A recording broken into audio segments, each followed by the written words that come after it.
로마서 8장 10절 또 그리스도께서 너희 안에 계시면 몸은 죄로 말미암아 죽은 것이나 영은 의로 말미암아 살아있는 것이니라.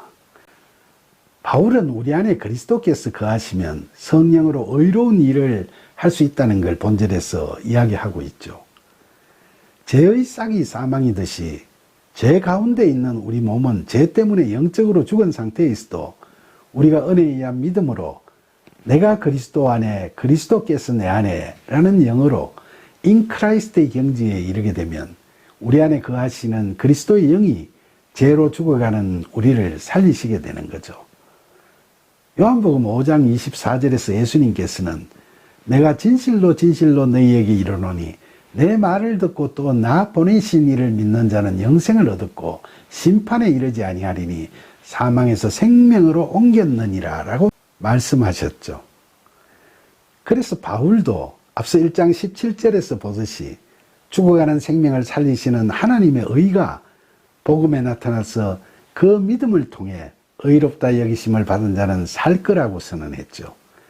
그러니까 길이요 진리요 생명이신 예수님께서는 생명을 주시는 분이시므로 그 그리스도께서 우리 안에 거하시면 영적으로 우리는 죽은 자를 살리시는 의로 말미암아 살아있게 된다는 겁니다.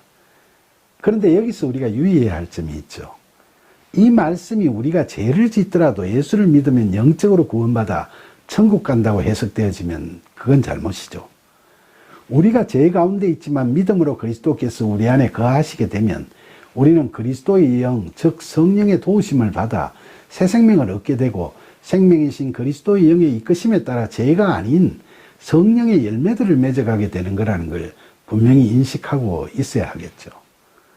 바울은 로마교회 교인들에게 이 이야기를 하는 거니까 교인들이라 해도 여전히 죄의 도구가 된 연약한 육신을 입고 있기 때문에 죽을 수밖에 없는 처지에 있다는 걸 주지시키는 거죠. 그리고 생명이신 예수 그리스도께서 함께 하시면서 그들을 새 생명 가운데서 살도록 인도하고 계시기 때문에 그들은 더 이상 죄를 짓지 않고 성령의 이끄심에 따라 산자로서의 삶을 살 수 있다고도 이야기하고 있는 겁니다. 이 말씀은 오늘날 믿는다는 우리들에게도 동일하게 적용되는 말씀이죠. 로마서 8장 11절 예수를 죽은 자 가운데서 살리신 이의 영이 너희 안에 거하시면 그리스도 예수를 죽은 자 가운데서 살리신 이가 너희 안에 거하시는 그 영으로 말미암아 너희 죽을 몸도 살리시니라. 바울의 이 말씀은 앞절의 말씀을 반복하는 것처럼 느끼지만 여기에는 굉장히 중요한 의미가 있죠. 그게 뭐냐 하면 우리 안에 하나님의 영이 거하시면 하나님께서 성령을 통해 우리의 영뿐만 아니라 죽을 몸도 살리신다는 겁니다. 그러니까 이건 우리가 영적으로 구원받아 천국에 간다는 이야기가 아니라 영적으로 죽어가던 우리 몸이 살아나서 이 세상 가운데서 영적으로 죽어가는 또 다른 사람들을 살리는 일을 할 수 있게 된다는 거죠. 하나님께서 죽어가는 우리를 살리시는 건 우리 하나만을 구원하기 위함이 아니라 우리로 하여금 또 다른 죽어가는 자들을 살리도록 심부름을 시키기 위하심이라는 걸 알 수 있죠. 우리가 이 땅에서 살면서 하나님 나라를 경험하고 살아가게 되는 것은 하나님께서 우리 하나만을 복되게 하려고 하시는 게 아니라 이와 더불어 새 생명을 얻은 우리가 이 땅에 하나님의 나라를 만드시는 하나님의 역사하심에 신실한 심부름꾼이 되도록 하게 하심이죠. 그래서 원어 성경에서도 너희 죽을 몸을 헬라어로 육신인 사륵스나 영인 프뉴마가 아닌 육체라는 뜻의 소마의 복수형 소마타를 쓰고 있는 겁니다.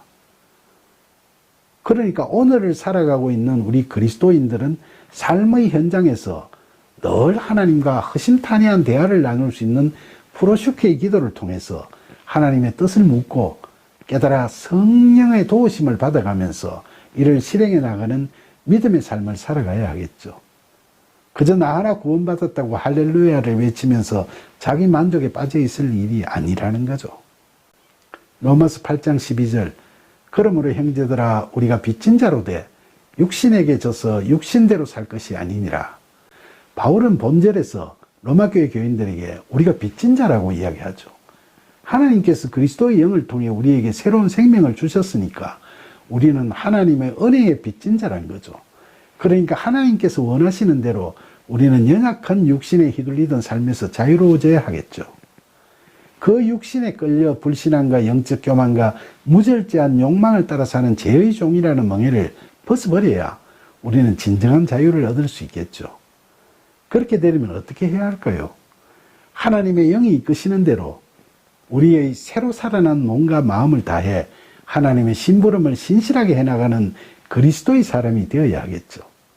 육신에게 져서 육신대로 살면 자유는 영원히 얻을 수 없는 겁니다.